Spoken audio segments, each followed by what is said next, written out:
Բարև ձեզ, ուղիղ եթերում իր աշխատանքն է սկսում մեդիա կենտրոնը, նախ ներողություն ենք խնդրում, ուշ սկսելու համար հեռարձակումը տեխնիկական պատճառներն էին պատճառը, եւ այսօրվա մեր քննարկման թեման է տեղեկատվական դաշտ ընտրություններից առաջ բևեռացված միջավայր հիբրիդային սպառնալիքներ եւ ներկայացնեմ մեր բանախոսներին հանուն հավասար իրավունքների հասարակական կազմակերպության նախագահ ԵՄ եւ Արևելյան գործընկերության մասնագետ Գայանե Աբրահամյան եւ Փաստերի ստուգման հարթակի գլխավոր խմբագիր Հասմիկ Համբարձումյան շնորհակալություն մեր հրավերին արձագանքելու համար 2026 թվականի խորհրդարանական ընտրություններից առաջ Հայաստանի տեղեկատվական միջավայրը շարունակում է մնալ խիստ բևեռացված տեղեկատվական հոսքերում արձանագրվել են հիբրիդային սպառնալիքների աճ քաղաքական ուժերի միջև սուր մրցակցություն, որը ուղեկցվում է հիմնականում վիրավորական մանիպուլյատիվ պիտակավորումներով եւ հիմնական շեշտադրումներն էլ ցավոք անձնական վիրավորանքների դաշտում են։ Մեր գործընկերները ուսումնասիրել են տեղեկատվական միջավայրը եւ նարատիվների դինամիկան, Տիկին Աբրահամյան, ձեզնից սկսենք։ Տեղեկատվական միջավայրում քաղաքական մրցակիցների միմյանց վարկաբեկելու ջանասիրությունն է առավել նկատելի, սա փաստարկների պակասի մասին է վկայում, չի ուզել ասել դաստիարակության եւ ընտրողների որ խմբի ուշադրության ձայների համար է նախատեսված այս նարատիվը, համեցեք։ Շնորհակալություն, իրականում քանի որ ասացիք, որ նաև հետազոտել ենք, մենք հետազոտել ենք մի փոքր ավելի վաղ ժամանակաշրջան եւ այդպես անընդհատ մոնիտորինգ չենք անում այսօրվա իրողությունները եւ հասկանալի է որքան ավելի մոտ լինենք ընտրարշավին, քարոզարշավին, որպես այդպեսին ընտրարշավը արդեն սկսվել է, բայց հենց բուն պաշտոնական քարոզարշավի մեկնարկից հետո վստահ եմ խոսույթը շատ ավելի ծայրահեղ է դառնալու տպավորություն ունենք, որ վիրավորանքները էլ ավելին են լինելու ցավալիորեն, սա ավելի շատ իհարկե սրա պատճառը իհարկե եւ ատելության խորացումն է մեր հասարակության եւ ներհասարակական հարաբերությունների, որը նաեւ հենց քաղաքական, նաեւ գործիչների որոշակի այդպես ուղերձների հետևանքն է եւ բևեռացումն է եւ այդ բևեռացումը արդեն իսկապես բավական ծայրահեղ դրսևորումներ է ունենում եւ այս դրսևորումների մեջ եթե մենք մնանք միայն խոսքի մակարդակում ես թերևս կհամարեմ որ մենք հաջողել ենք գոնե միայն վերբալ մեկը մյուսին վիրավորանքների կամ վերբալ բախումների մեջ տիրույթում մնալ, որովհետեւ ես մտավախություններ ունեմ եւ այդ միտումները տեսնում ենք, որ թերևս հատկապես ընդդիմադիր դաշտից ամեն ինչ արվում է կամ գոնե որոշակի այդպես միտումներ տեսնում ենք, որ որոշակի այդպես նաև բռնության դրսևորումներ լինեն։ Սա իրականում շատ մտահոգիչ է այն տեսանկյունից, որ ընդհանրապես հայաստանյան քաղաքական միջավայրը թերևս 2008-ից հետո կամ ներողություն գուցե սխալվում եմ 2016-ից հետո, որովհետև այդ ժամանակ էր, որ բռնության բավական լուրջ դրսևորում տեղի ունեցավ ընդդիմադիրների կողմից, դրանից հետո հնարավորինս փորձել են գոնե տարբեր քաղաքական դերակատարներ բացառել քաղաքական պայքարի մեջ որևէ բռնության դրսևորում գոնե այդ փորձը արվել է ես հիմա տեսնում եմ որ դրա իհարկե որոշակի այդպես դա փոխելու մարտավարություն է իրականացվում, սա շատ մտահոգիչ է, բայց ասում եմ, եթե մենք քարոզարշավին մնանք միայն վերբալ մակարդակով այս բախումների տիրույթում, գուցե կարող ենք համարել, որ հաջողել ենք։ Ինչ վերաբերում է ապատեղեկատվական հոսքերին, այստեղ իհարկե խնդիրը շատ ավելի մտահոգիչ է, խնդիրը շատ ավելի լուրջ է, որովհետև սա միայն ներքաղաքական դերակատարների մասին չէ, սա արտաքին միջամտության մասին է եւ այստեղ իհարկե շատ ավելի լուրջ հետևանքներ մենք կարող ենք ունենալ։ Մենք սա ենք հետազոտել, այսինքն կազմակերպությունը, որը ես ղեկավարում եմ, հետազոտել ենք օգոստոսից սկսած մինչև նոյեմբեր, դեկտեմբեր ամիսները, դրանից հետո արդեն այդ հետազոտությունը, որտեղ օգոստոսից նոյեմբեր իրականացրել ենք որակական հետազոտություն եւ ուսումնասիրել ենք այն հիմնական կեղծ նարատիվները, որոնցով որոնք այդպես մանիպուլատիվ ձևով մարդկանց մեջ վախի, կորստի վախի հույզերը շահարկելով արթնացնում են այդ տագնապի եւ պետության նկատմամբ անվստահության եւ այստեղ հստակ տարանջատում եմ դնում պետություն իշխանություն, այլ հենց պետության ինստիտուտի պետական ինստիտուտների նկատմամբ անվստահության զգացում, որը խիստ վտանգավոր է, որովհետեւ արտաքին ապատեղեկատվական հոսքերի թերևս հիմնական նպատակներից մեկը եւ վերջնանպատակը կամ կարելի ասել երկարաժամկետ նպատակը շատ ավելի վտանգավոր է եւ վերաբերում է պետությանը եւ պետական անվտանգությանը, որովհետեւ եթե կարճաժամկետ կտրվածքով այդ բոլոր ապատեղեկատվական հոսքերը նպատակ ունեն իշխանության փոխելու, նպատակ ունեն կառավարության դեմ ապատեղեկատվական այդպես տրամադրություններ, ապատեղեկատվությունից բխող դժգոհության տրամադրություններ արտնացնելուն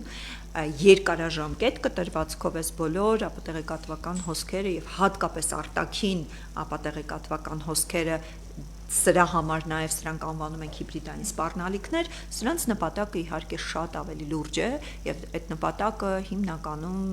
վերաբերում է մեր հասարակության շրջանում, մեր հասարակության վարքաբանական, հոգեբանական ազդեցության միջոցով, հասարակության վրա վարքաբանական, հոգեբանական ազդեցության միջոցով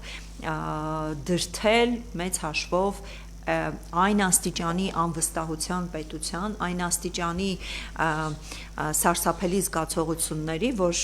մենք այս ինչ երկրում ենք ապրում եւ այլն, որի վերջնարդյունքը կարող է լինել երկրից ուղղակի մեկնելը, հա, այսինքն այդ արտագաղթին դրթելու գործողությունն է, որ սովորաբար նման հոսքերը ունենում են վերջնարդյունքում երկարաժամկետ նպատակ։ Շնորհակալություն, նարատիվներին դեռ ավելի հանգամանորեն կանդրադառնանք, ընտրողի առաջ մեծ հաշվով շատ բարդ խնդիր է ըստ էության զատել իրական եւ կեղծ ինֆորմացիան, վերջերս նաեւ ավելացավ մի նոր, այսպես ասած, մարտահրավեր, զատել արդեն արհեստական բանականության եւ իրականություն, այսինքն անգամ տեսնում ենք մարդուն եւ չգիտենք նա իրական է թե ոչ։ Տիկին Համբարձումյան, կարծում եմ այս թեմայով դուք ավելի հանգամանորեն խոսեք։ Դրա համար կան գործիքներ եւ դրա համար կան գործիքներ եւ այդ գործիքների օգնությամբ փաստեր ստուգողները կարողանում են որոշակի իմաստով հասկանալ դրանք արհեստական բանականության միջամտությամբ են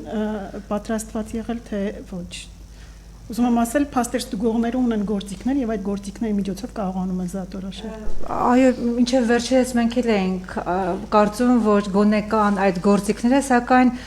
տակավին կարծեմ մի շաբաթ առաջ եղավ հրապարակում, անգամ փաստեր ստուգող մեր գործընկերներն էին սխալվել, երբ իրական մարդուն ոչ չէր նախադեպ, երբ մի աղջիկ եթերում խոսում էր ազգային անվտանգության ծառայությունում իրեն բռնաբարության ենթարկելու բռնությամբ ԱԱԾ տեղափոխելու, այնտեղ բռնաբարելու իրավապահների կողմից եւ այո, մենք այդ տեսանյութը չկարողացանք որոշել արհեստական բանականությամբ արված թե ոչ, այո։ Ես ներողություն եմ խնդրում, ես այլ դեպք նկատի ունեի, երբ մի տղամարդ փողոցային հարցումների ժամանակ արցախցիների հանդեպ այդպես ատելության խոսք էր տարածել եւ մեր գործընկերները կարծեցին, որ դա արհեստական բանականությամբ է գեներացած, բայց մենք ստուգեցինք եւ դա պարզեցինք, որ դա իրական մարդ է, այո։ Եվ այդ մասին իրազեկ քաղաքացիների միավորումը հաղորդում է ներկայացրել գլխավոր դատախազություն։ Իմ մտահոգությունը այն է, որպես լրագրող, որ եթե անգամ փաստեր ստուգող հարթակը անգամ գործընկերներս, որոնք ունեն գործիքներ հաճախ չեն կարողանում զատել, ինչ անի ընտրողը։ Իհարկե կան, որովհետև հիմա այնպիսի կատարելագործված գործիքներով, այնպիսի կատարելագործված մոտեցումներ են ցուցաբերվում տեղեկատվության տարածմանը, որ այո, մենք փաստեր ստուգողներս ունենալով գործիքներ չեն կարողանում շատ դեպքերում դրանք որոշել AI-ով գեներացված է թե ոչ։ Շնորհակալություն, Տիկին Աբրահամյան, մյուս նարատիվը, որ այդպես շատ տարածված է, հստակ մեր ապագան սև եւ սպիտակ դաշտում տեղավորելու փորձն է, կամ մեզ սպառնում է ռուսական գուբերնիա դառնալու վտանգը, կամ թուրքական վիլայետ, այսինքն որևէ այլ ընտրություն, այլ ճանապարհ չկա եւ ընտրեք ինչ եք ուզում։ Սա իրականում խիստ մանիպուլատիվ այդ երկընտրանքն է, դիխոտոմիան է, որը որևէ կերպ ճշմարտության տիրույթում չի եւ սա է նաեւ որ սրա համար ենք ասում, որ շատ հաճախ պատմական հիշողության, տրավմաների, որոշակի այդպես բնականաբար ցեղասպանության ցավը կամ Թուրքիայից վախերը, պատերազմի հիշողությունները բնականաբար եւ դեռևս չսպիացած ցավը շահարկելով են շատ հաճախ ուղերձները մշակում, այսինքն այստեղ հաղորդակցման բնականաբար շատ լավ գործիքներ են մշակվել, հասկանալի է, որ դրա վրա աշխատել են մասնագետներ, թե ինչպես օրինակ այդ նույն նարատիվը տեղ հասցնեն հասարակությանը, որպեսզի այդ նարատիվը շատ ավելի ազդեցիկ լինի, հույզերի վրա շատ ավելի ուժեղ ազդեցություն ունենա, եւ այստեղ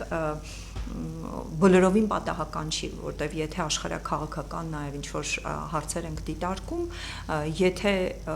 այս պահին Հայաստանը օրինակ քննարկում է եվրոպականացման ինչ-որ գործընթաց, ես դեռ անգամ չեմ ասում ինտեգրման գործընթաց, բայց եվրոպական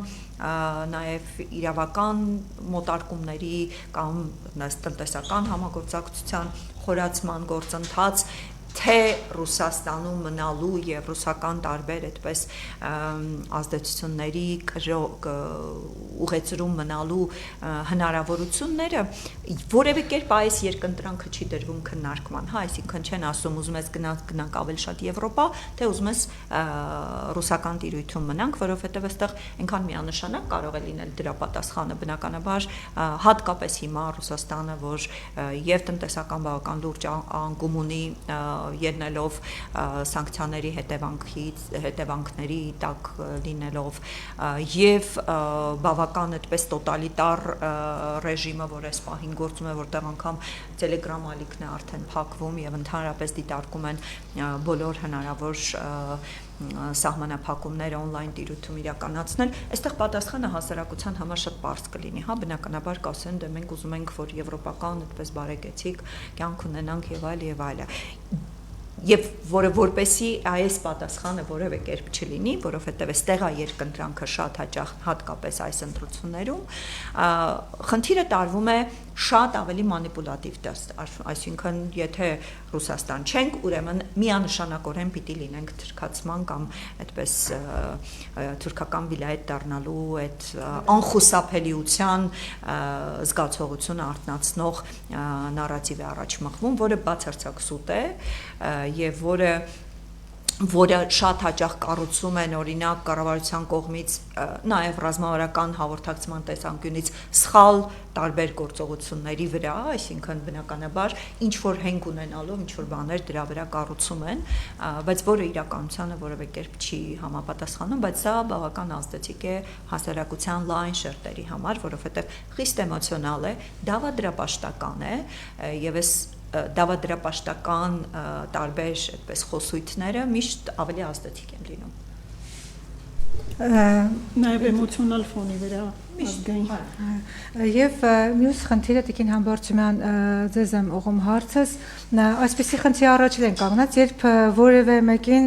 մեղադրանք է ներկայացվում ձայնագրության հիմքով, դարձել առաջին արձագանքը լինում է, որ ձայնագրությունը կեղծ է, տեսագրությունը կեղծ է։ Մենք շատ թարմ օրինակ ունենք, հենց երեկվա դեպքը ուժեղ Հայաստան դաշինքի ներկայացուցչի հանդեպ ներկայացված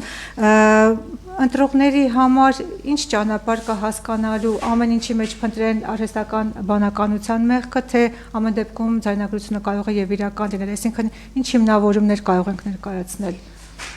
Ճիշտ ասած, ձայնագրությունը ներկայացնում է միայն մեկ կողմը, քրեական վարույթն իրականացնող մարմինը եւ հանրությունը իրավունք ունի կասկածելու, որ դա կարող է խեղաթյուրված լինել,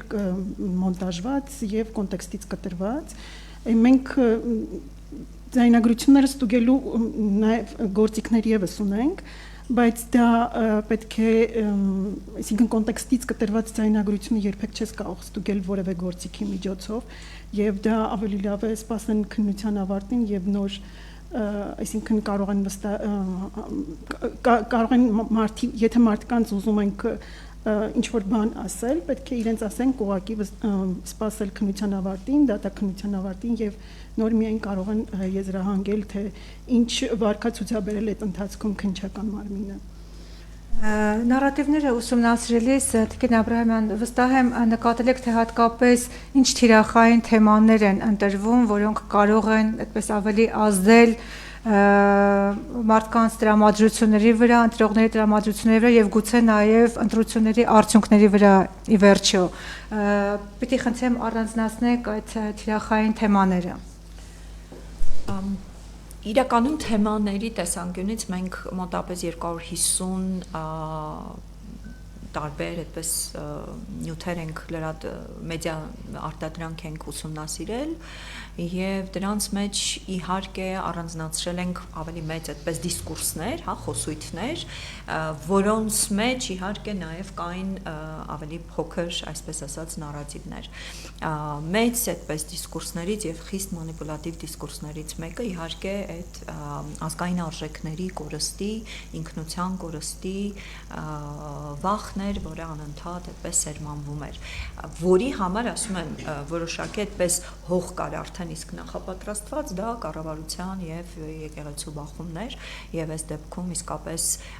այդ առումով ռազմավարական հաղորդակցումը, ընդհանրապես գործողությունները, որոնք ինչ որտեղ նաեւ սխալ են եղել իշխանության կողմից, հիմք են տվել ել ավելի խորացնելու այս խոսույթը եւ դրան ավելացնելու բնականաբար բազմաթիվ այդպես կեղծ սուտ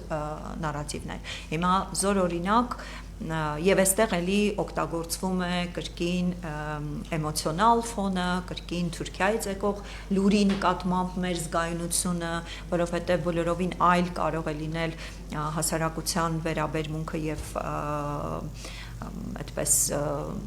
արձագանքը, եթե օրինակ լուրը գալիս է, չգիտեմ, որևէ այլ երկրից եւ բոլորովին այլ է, եթե լուրը գալիս է Թուրքիայից կամ Ադրբեջանից։ Ես ներողություն եմ խնդրում ձեզ ընդհատելու համար, վերջերս զրուցում էի այսպես շատ կրթված մարդկանց հետ եւ նրանք իրոք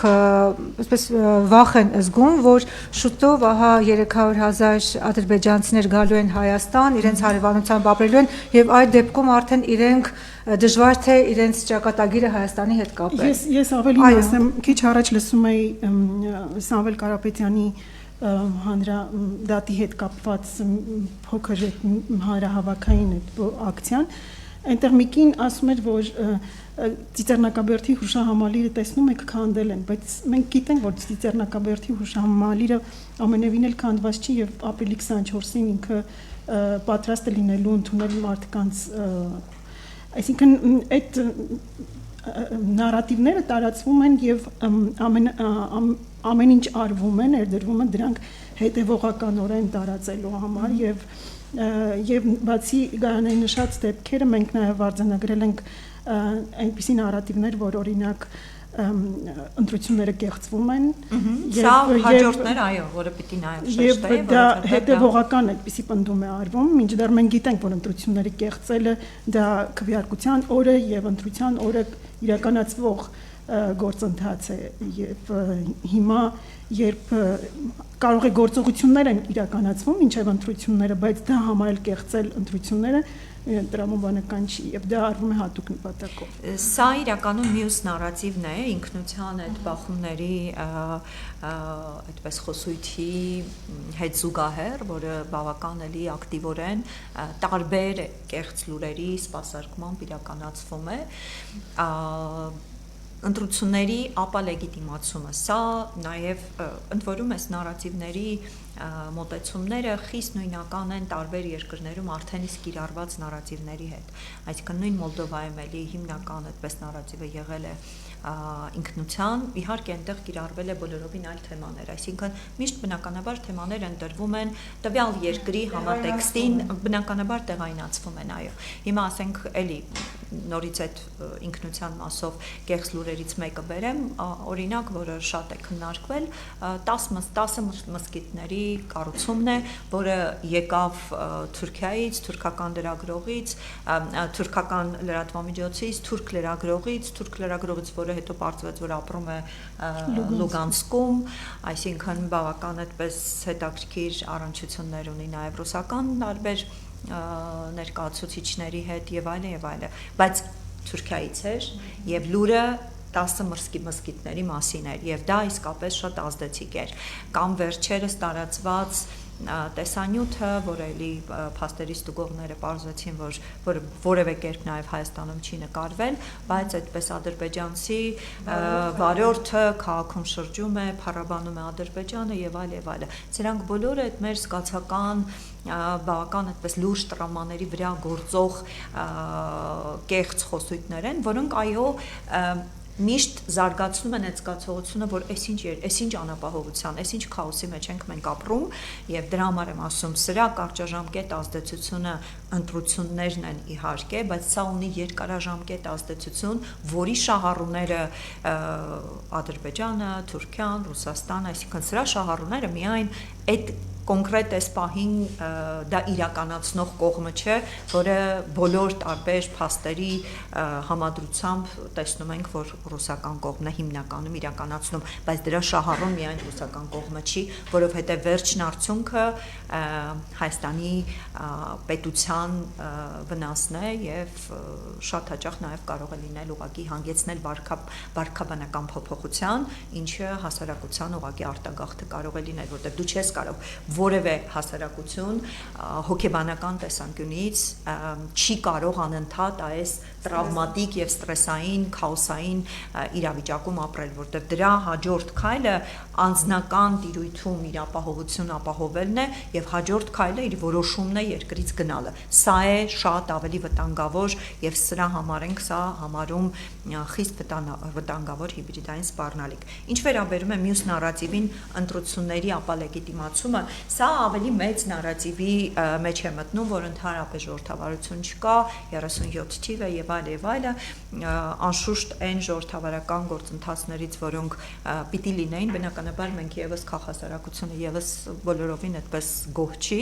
եւ բարբերաբար այս հարցերի շուրջ մենք եւս բարձրաձայնում ենք, բայց շատ հաճախ տեսնում ենք նաև հենց ուղղորդված այս ուղղությամբ աշխատանք եւ այստեղ նաև էլի ընտրությունների ապալեգիտիմացման համար շատ ավելի լրջորեն կիրառվում են եւ գուցե նաև կիրառվեն կիբեր անվտանգության գործիքներ, այսինքն կիբեր հարձակումներ, որտեղ ընտրությունների հենց օրը որևէ խաթարում, հատկապես տեխնիկական առումով, կարող է ուղղակի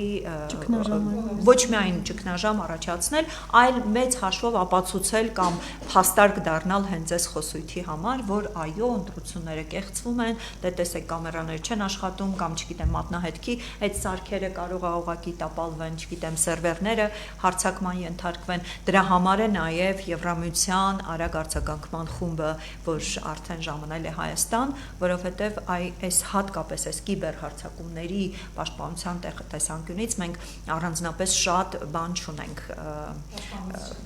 գործիքներ չունենք, կարողություն չունենք, մասնագիտական կարողություն, այնպես որ այդ աջակցությունը իսկապես շատ կարևոր է ապահովելու ընտրությունների բարեվարկությունը, հա, կամ նորմալ ընթացքը։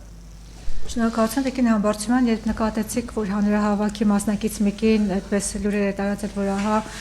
այսպիսի խնդիրներ կան եւ այլն, դա ինչ որտեղ կարելի է հասկանալ, բայց այն լուրերը, որոնք հետո հերքեցին մեր գործընկերները, հայաստանյան ԶԼՄ-ներում էին, այսինքն տարածել են հենց մեր մյուս գործընկերները եւ վերջերս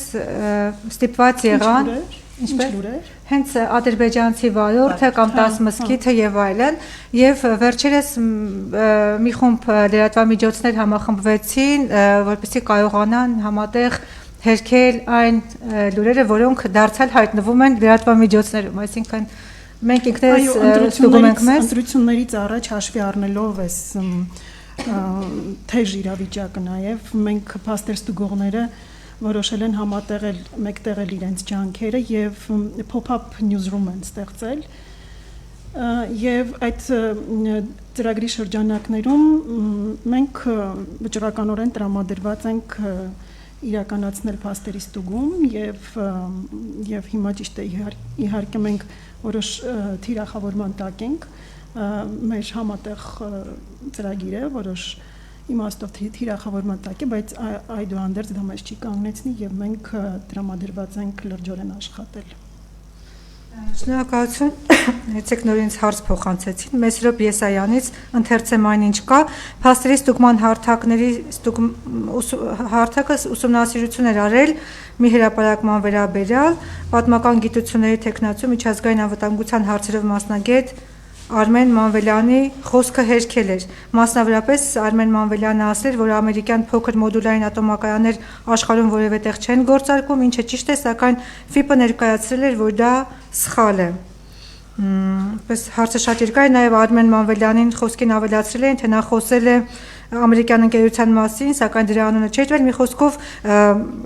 ամբողջ նամակը երկար չկարդամ, ըստ էության ՖԻՊ-ը եւս ՖԻՊ-ը այդ մասին գրել է, ՖԻՊ-ը արձագանքել է Արմեն Մանվելյանին, այդ մասին գրել է եւ ես այստեղ ոչինչ չունեմ ավելացնելու։ Դա շատ ինչ-որ մասնավոր եւ անձնական հարց է եւ իմաց չեմ գտնում պատասխանը։ Նաև այսպիսի հարց հայտարարվել է, որ կարծես թե մենք խոսեցինք, հայտարարվել է, որ ստեղծվել է փաստերի ստուգման հարթակների հարթակ եւ ինչպես է գնահատում այս նախաձեռնության նպատակները, ինչ հավելյալ արժեք է բերելու այն մեր տեղեկատվական դաշտ եւ թափանցիկ է այս հարթակի գործունեությունը։ Գիտեք, նշված հարթակը ինքը թափանցիկ չէ ամենևին եւ այնտեղ որևէ նշում չկա թե ովքեր են դրա հեղինակները եւ ովքեր են դրա նախաձեռնողները, դա կարծում եմ պրոֆեսիոնալ խմբագրություններին թիրախավորող ավելի շուտ նախաձեռնություն է եւ մենք իրենց պարզապես չենք ուզում ուշադրություն դարձնել։ Ես այստեղ մի բան եմ ուզում դրա հետ կապված շեշտել, որ ընդհանրապես հատկապես մեդիաներում թափանցիկությունը, ֆինանսական թափանցիկությունը չափազանց կարևոր է։ Ցավոք այս մասով մենք օրենսդրական կարգավորում դեռևս չունենք, չնայած ես դեռ 2020 թվականից արդեն օրենսդրական որոշակի այդպես փաթեթ էի պատրաստել այն ժամանակ, որովհետև սա, երբ մենք օրինակ մեր հասարակությանը հորդորում ենք, խորհուրդ ենք տալիս ստուգել աղբյուրները, նոր վստահել որևէ լրատվամիջոցի կամ որևէ հարթակի, այդ աղբյուրների ստուգման կարևոր, շատ կարևոր հատկապես հիմա չափազանց կարևոր նաև բաղադրիչ է ֆինանսական աղբյուրները։ Ի տարբերություն եվրոպական տարբեր երկրներից դրամաշնորհային տարբեր ծրագրերով աշխատող լրատվամիջոցների, որոնց ընդհանրապես ֆինանսական աղբյուրները ոչ միայն բաց են, այսինքն եւ Պեկին ենք հնարավոր բոլոր տվյալները ներկայացնում եւ դրանք բաց են եւ մեր կայքերում կամ բոլոր հնարավոր տիրույթներում են այդ բոլոր տեղեկատվությունը հրապարակվում, շատ այլ մեդիաներ որևէ կերպ այս թափանցիկությունը չեն ապահովում, այսինքն ոչ միայն թափանցիկություն ֆինանսական տեսանկյունից, այլ նաև խմբագրակազմի, ովքեր են պատասխանատու, ովքեր են խմբագիրները, ովքեր են դրա հետևում կանգնած անձինք։ Սա իրականում այն ամենանաև հեշտ ճանապարհն է առանց թիրախավորվելու, թիրախավորել մեկ այլ լրատվամիջոցի անկախ մեդիային այս դեպքում, հա, այսինքն սա իրականում հերթական էլի մանիպուլատիվ գործելավոճն է, որը մեր գործընկերներն ասում են ազատ խոսքն եք խոչընդոտում, երբ մեզնից նման տվյալներ եք ակնկալում։ Չէ, դա պատասխանատու խոսքի մասին է, որովհետև խոսքի ազատությունը մեր հասարակության շրջանում կարծես մի տեսակ բան կա, տարընթերցում կա կամ թյուր ըմբռնում կա խոսքի ազատության մասին, խոսքի ազատությունը բացարձակ իրավունք չէ։ Խոսքի ազատությունը սահմանափակվող իրավունք է, Հայաստանի Հանրապետության Սահմանադրության 42-րդ հոդվածը հստակ սահմանում է խոսքի ազատությունը, բայց երկրորդ կետով հստակ սահմանում է նաև այն բոլոր դրույթները, թե որ դեպքում դա կարող է սահմանափակվել, եւ սա միայն Հայաստանի Հանրապետության սահմանադրությամբ չէ, սա նաև եվրոպական կոնվենցիայով է հստակ սահմանված։ Նայեցեք մի բան էլ ավելացնեմ, մեր նշած խմբագրությանը Pop-up Newsroom-ին միացել են այնպիսի փաստեր ստուգող այնպիսի հարթակներ, լրատվամիջոցներ, որոնք միջազգային փաստերստուգողներ ցանցի անդամ են եւ իրենք պարտավորված են չլինել կողմնակալ, պահպանել ֆինանսական անկախությունը, հաշվետվողականություն հաշվետվողական լինել հանրության առաջ եւ նրանք որևէ կուսակցական կամ քաղաքական խմբի չեն պատկանում։ Ես մասնավորապես ինքս դիմում եմ ներկայացրել խմբագրության ղեկավարությանը եւ այդ դիմումն էլ տրվել է ցանցին, որ որևէ քաղաքական խմբի եւ որևէ քաղաքական կուսակցության ես ինքս չեմ պատկանում։ Ուզում եմ ասել, նրանք շատ պահանջկոտ են այդպիսի լրատվամիջոցների նկատմամբ եւ դու չես կարող չլինել այդպիսին։ Գիտեք, տեղում մի նոր նարատիվ կարծես թե մտածեցի, տեսեք դուք ասում եք, որ ձեր ֆինանսական, քաղաքական անկախությունը ըստ էության երաշխավորված է, բայց ամեն դեպքում հենց հասարակության մեջ կա այդ նարատիվը, որ միևնույն է հասարակական կազմակերպությունները, ՖԻՊ-ը եւ մյուս բոլոր այդ գործիքներին տիրապետող կազմակերպությունները պրոիշխանական են միևնույնն է։ Այո, այդ մտայնությունը կա եւ մենք այդ մտայնությանը համաձայն չենք դրա հետ եւ մենք մեր գործունեությամբ դա բազմիցս ենք ապացուցել։ Մի նյութ էլ գրում ես, երբ ընդդիմությանն ես, այսպես ասած, աջակցում, իշխանությունից են քեզ այդպես ասում, այսինքն մեր կարծում եմ ուժը, հզորությունը նաև դրանում է, որ մենք ցանկացած խմբի կողմից այս կամ այն կերպ պարսավանքի կամ քննադատության ենթարկվել ենք եւ դա մեզ չի կանգնեցնում։ Իրականում երևի ամենալավ ցուցիչն է, այսինքն եթե երկու կողմից էլ խփում են, ուրեմն դու ինչ որ բան ես կարող եմ բազմաթիվ օրինակներ ցույց տալ եւ ասել, որ մենք նաեւ իշխանության կողմից ենք սուր քննադատության ենթարկվել բայց դա երբեք որևէ մեկը չի ասի, որ դու ընդդիմադիր թևից ես կամ չգիտեմ ընդդիմությանն ես պատկանում։ Եվ մի նարատիվի մասն էլ, որը կարևոր է անդրադառնանք եւ ամփոփենք մեզ զրույցը, Տիկին Աբրահամյան, տնտեսական կախվածության թեման է նաեւ նարատիվներից մեկը, որ TRIP-ը Հայաստանը դարձնում է թիրախ գերտերությունների շահերի համար եւ ակնկալվում է, որ շուտով Ռուսաստանը կթանկացնի գազը եւ սանկցիաներ կիրականացնի Հայաստանի հանդեպ արտահանման եւ այլ խնդիրներ կունենանք, այս նարատիվներին էլ խնդրի անդրադառնանք։ Ճիշտն ասած, հատկապես վերջին Օվերչուկի հայտարարությունը շատ այդպես դասական կամ դասագրքային հիբրիդային սպառնալիք է։ Այսինքն դրա բաղադրիչ մասն է, որովհետև տնտեսական շանտաժը, տնտեսական տարբեր գործիքների կիրառումը եւ դրա մասին անընդհատ այդպես շարունակաբար դրա մասին խոսելը հենց այդ բաղադրիչներից մեկն է հիբրիդային սպառնալիքները, այսինքն երբ քեզ դրդում են ինչ-որ գործողությունների, անընդհատ այդ դամոկլեան սուրը քո գլխին կապելով։ Անշուշտ այդ դամոկլեան սուրը կա, որովհետև մենք տասնամյակների ընթացքում Հայաստանի ռազմավարական ամենակարևոր տնտեսական օբյեկտները այդպես սիրով սկուտեղի վրա հանձնել ենք ռուսական կողմին, ընդ որում ես վերջերս նաև այդ մասին խոսել էի, շատ վաղուց 2009 թվականին մեծ հետաքննություն է իրականացրել ներկայացնելով բոլոր այն գործարքները հատկապես ռազմավարական օբյեկտների, սկսած գույք պարտքի դիմաց, 5-րդ բլոկ, հրազդանջեք, ատոմակայան, երկաթուղի, հայրուսգազարդ, հայրուսգազարդի 20%, ամբողջ խողովակաշարի ինֆրաստրուկտուրան եւ այլն, բոլոր այս գործարքները ինչ հիմքով են իրականացվել եւ ակնհայտ էր այդ հետաքննությունը ցույց էր տալիս, որ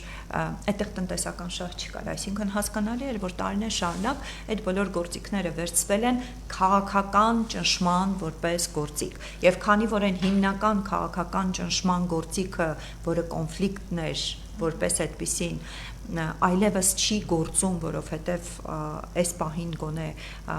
խաղաղության պայմանագրի նախաստորագրված փաստաթուղթ կա սեղանին, հիմա բնականաբար, քանի որ այն հիմնական մահակը չկա, օգտագործվում են մյուս մահակները։ Հասկանալի է, որ այս մահակը անվերջ շահարկվելու է, բայց այստեղ միշտ պիտի հաշվի առնենք արդյոք եթե փոխվում են իշխանությունները, այս մահակը ավելի թեթև է դառնում, այդ մահակը մեզ չեն խփելու, մահակով մեզ չեն խփելու, թե ոչ։ Այստեղ ակնհայտ է, որ ցանկացած իշխան, որտեղ մենք ունեցել ենք այս մահակի կիրառումը 2013 թվականին եւ այն ժամանակ որևէ մեկը վստահաբար չէր կարող ասել, որ իշխանությունները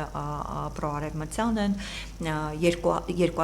2005 թվականին, 2005 թվականին նկատի ունեմ այդ գույքի պարտքի դիմաց ամբողջ գործարքը էլի այդ մահակի կիրառմամբ է իրականացվել, չնայած ասում եմ այն ժամանակ կոնֆլիկտի մահակը միշտ ավելի ուժեղ էր։ Այս նարատիվը շարունակական է լինելու եւ սա այո հերթական նարատիվն է վախեցնելու եւ մեր հանրությանը դրթելու ինչ որ գործողություններին, բայց մենք ի վերջո պիտի հասկանանք, որ Հայաստանը զարգացման այլ հնարավորություններ եւս ունի ու այդ զարգացման հնարավորություններից մեկն էլ TRIP-ն է։ Այո, պիտի ներկայացվի, որ TRIP-ը վտանգավոր է եւ հիմա հնարավորինս էլի ապատեղեկատվական հոսք ենք տեսնում դեպի TRIP-ը, բայց նաեւ այնքան շատ են այստեղ փաստերը, որ դա հնարավորություն է Հայաստանի զարգացման համար, որ բավական դժվար է այստեղ թերագնահատել այս գործարքի կարեւորությունը։ Գուցե անդրադառնանք նաև մեկ այլ նարատիվի, որի իշխանությունների կողմից է կարծես խաղաղության նարատիվը, եթե մենք չընտրվենք, չվերընտրվենք,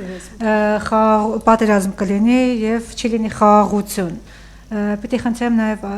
արձագանքեք սրան։ Մենք ճիշտ ասած նաև հիմա այս պահին մոնիտորինգ ենք ենթարկում իշխանական սոցիալական մեդիայում իշխանության վարկագիծ ընտրություններից առաջ, այսպես ասած, շուտով նաև այդ մասին հոդված կլինի եւ այդ նարատիվը այո շատ է տարածվում։ Ես իհարկե գնահատական կարծիք չեմ կարող դրա մասին ասել, բայց մենք fake հաշիվներ ենք տեսնում, կեղծ հաշիվներ ենք տեսնում, որոնք տարածում են այդ նարատիվը նաև տեսնում ենք նոր բացված էջեր, որոնք տարածում են եւ ինտենսիվորեն են տարածում այդ նարատիվը եւ գնահատական եմ ասում, ինձ թվում է գան ենք ասի։ Սա էլ մյուս կողմից իհարկե որոշակի մանիպուլատիվ խոսույթ է, չնայած այսինքն այդ հայտարարությունից հետո եւս մի քանի անգամ նաեւ բացատրվեց, թե ինչ համատեքստում է ասվում, այսինքն այստեղ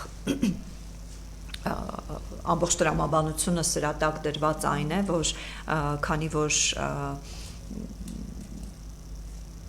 պայմանավորվածությունը հատկապես հայ ամերիկյան կողմի ներգրավվածությունն է այս ամբողջ բանի գործարքի կամ մեծ հաշվով այս process-ի, որը կարևոր երկարատև եւ ջանք պահանջող աշխատանք է, եթե այդտեղ հատկապես երբ օրինակ ընդդիմությունից ձայներ են լսվում, որ այստեղ պիտի TRIP-ում ներգրավվի ռուսական կողմ, չինական կողմ եւ այլը, սա մեծ հաշվով նշանակում է ուղղակի բացառել ընդհանրապես TRIP-ի գործարկումը որպես այդպիսին։ Եվ այստեղ այդ պատճառը հետևանքային կապով է ներկայացվում, այսինքն ուղղակի կորելացիան է հստակ ցույց տալիս, որ եթե բացառվում է TRIP-ի գոյությունը,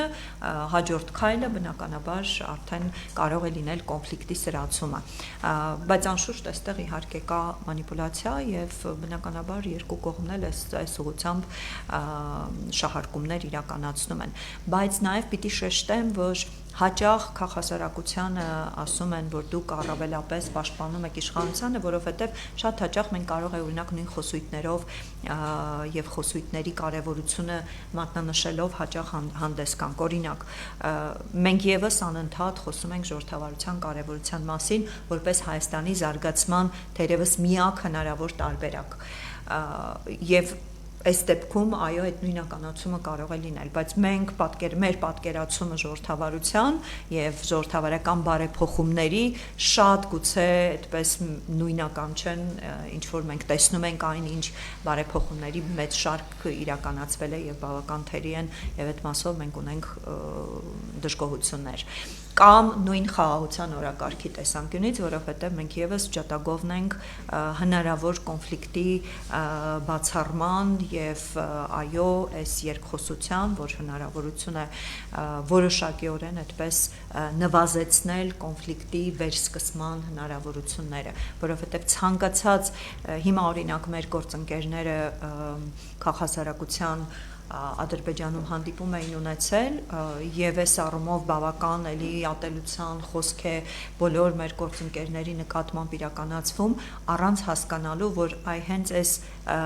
շփումներն են շատ ավելի նվազեցնում հնարավոր կոնֆլիկտի մեծացում, այսինքն եթե շփումները չլինեն, բոլորի համար շատ ավելի հեշտ է խոսել հայրենասիրական sense պաթոսային դիրքերից, խոսել Արցախը վերադարձնելուց, խոսել եւ այլը, բայց սա տանելու է կոնֆլիկտի սրացման։ Մենք այդ առումով շատ ավելի պատասխանատու ենք եւ կարծում եմ, որ այստեղ է նաեւ այդ նույնականացումը, որ գուցե տեսնում են, բայց ելի շատ հարցերում մենք բնականաբար դիտողություններ ունենք եւ այս առումով միշտ բարձրաձայնում ենք այդ հարցերը։ Եվ վերջին հարցը, ինչպես կողմնորոշվի ընտրողը։ Մի կողմից ներկայացվում են ապոկալիպտիկ հետևանքներ, մյուս կողմից դրախտային, այլ կլինի խաղաղություն, զարգացում եւ այլն, մամուլում, նաեւ սոցհարթակում շատ են մանիպուլացնող կեղծ տեղեկատվությունը, ինչ անի ընտրողը։ Մենք սովորաբար ընտրողին խնդրում ենք լինել զգույշ, ցանկացած տեղեկատվություն, որը կարող է էմոցիաներ եւ հուզական ինչ-որ պորտկում առաջացնել ընդունի կասկածանքով եւ եթե տրամադրություն եւ նաեւ գիտելիք ունի, թող գնա ստուգի եւ նաեւ շատ խնդրում ենք, որ ամեն լուր, ամեն նյութ կարդալիս իր մոտ հարցեր առաջանա, արդյոք այն ինչ կարդում է վստահելի աղբյուրից է կարդում, ընդունում թե ոչ, եւ այդ հարցերը արդեն իրենք ստիպեն անել հետագա քայլերը, բայց ցանկացած պարագայում ես կուզեմ խնդրել մարդկանց, որ տեղեկատվությանը վերաբերել ինչպես իրենց անձնական հիգիենային եւ մաքրել տարածքը, տեղեկատվական տարածքը կեղծիքից, մանիպուլյացիայից եւ կասկածելի կայքերից։ Եթե կարելի է, քանի որ Հասմիկը խոսեց արդեն իսկ տեղեկատվական անվտանգության հիմնական այդպես կողմնորոշիչ ուղղությունից, որովհետև սա իրականում ամենաշատն է ազդեցություն ունենալու ընտրությունների ելքի վրա, մեկ այլ ուղղության մասին կուզեմ խոսել եւ մեր հանրությանը հերթական անգամ զգուշացնել, որ սա եւս չպետք է որևէ կերպ ազդի իրենց որոշման վրա, դա ընտրակաշառքն է, սա քրեական հանցագործություն է, ընդ որում նաեւ էլի հիշեք, ոչ միայն առաջարկողը, ընտրակաշառք տվողը, խոստացողը քրեական հանցագործ է եւ կարող է պատժվել մինչեւ 8 տարվա ազատազրկմամբ, այլ նաեւ ստացողը, վերցնողը, անգամ միջնորդն է քրեական հանցագործ կարող է դառնալ եւ այս դեպքում ստանալու դեպքում պատիժը սահմանված է մինչեւ 7 տարի ազատազրկման, միջնորդության դեպքում մինչեւ 5 տարի ազատազրկում։ Սա կարծում եմ եւս մեկ էլի կողմնորոշիչ պիտի լինի, որևէ կերպ չտրվել այս գայթակղությանը, չնայած դա մեծ հաշվով գայթակղություն չի, այլ ներգրավում է հանցավոր քրեական գործընթացի մեջ, որևէ կերպ չտրվել եւ էլի հերթական անգամ հիշել, որ քվյա խցում դուք մենակ եք, քվյա խցում եւ քվյա թերթիկը ստուգել եւ ձեր ընտրությունը որևէ կերպ վերահսկել որևէ մեկը չի կարող, ձեզ կարող են խաբել, որ կան տեսախցիկներ, ձեզ կարող են խաբել, որ գրիչի վրա կա տեսախցիկ, երբեք մի հավատացեք, ձեր ընտրությունը պիտի գաղտնի լինի եւ սա ոչ միայն պարտավորություն է, այլ նաեւ իրավունք է։ Նշումների մասին։ Այո։ Նշումները երևի քվեաթերթիկի վրա որևէ նշում եւս քվեաթերթիկը ճանաչվում է անվավեր։ Քվեաթերթիկի վրա որևէ նշում, ծրարի մեջ որևէ իր դնել, որովհետեւ եւս վերջին ընտրական օրենսգրքի փոփոխությունը հենց սրան էր վերաբերում, որովհետեւ սա քվեար կողի վարքի, այսինքն եթե ընտրակաշառք են առաջարկել, կարող են օրինակ պահանջել, որ օրինակ, չգիտեմ, քվեաթերթիկի մեջ դնել ինչ-որ գունավոր թուղթ կամ, չգիտեմ, գունավոր թել կամ ինչ-որ մի բան, սկրեպ կամ ինչ-որ մի բան, հա, որևէ իր, որը իրենց կհուշի, թե իրենց տված ընտրակաշառքի արդյունքում քանի հոգի է այդ ընտրությունը իրականացրել։ Սա խիստ վտանգավոր է եւ լավ է, որ փոխվեց ընտրական օրենսգիրքը այս մասով, այնպես որ որևէ կերպ չտրվեք այդ պահանջներին։ Շնորհակալություն հարգելի գործընկերներ, հարգելի ունկնդիրներ, հիշեցնեմ, որ մեդիա կենտրոնում համեցեք, չէի նկատել, ներեցեք, ահա, համեցեք։ Այո։ Ներողություն եմ խնդրում, բայց մենք քանի որ ուշ ենք սկսել, մենք էլ ենք ուշ սկսել։ Մեր գործունեությունն է, եւ խոսում եք, անջատել եք արդեն, բայց այս չի լինի, ես տեսել եմ ձեր հայտարարությունը, որ կանչում եք լրագրողներին հրավիրում եք, իրենք արտահայտություններ էին անում, մեր գործունեությունն էին վարկաբեկում, եւ ես հնարավորություն Ներողություն, ո՞րն է ձեր գործոց։ Բայց մենք որևէ կերպ ձեր գործունեությանը չենք, այսինքն ես չգիտեմ էլ ինչն ենք։ Բացի դրանից, այստեղ լիքը հարցեր են գրել, եւ ճիշտ կլիներ, որ հարցերին պատասխանեն։ Դե օբյեկտիվ պատճառով Լիլիթ որ շացել է, գիտեք որ մենք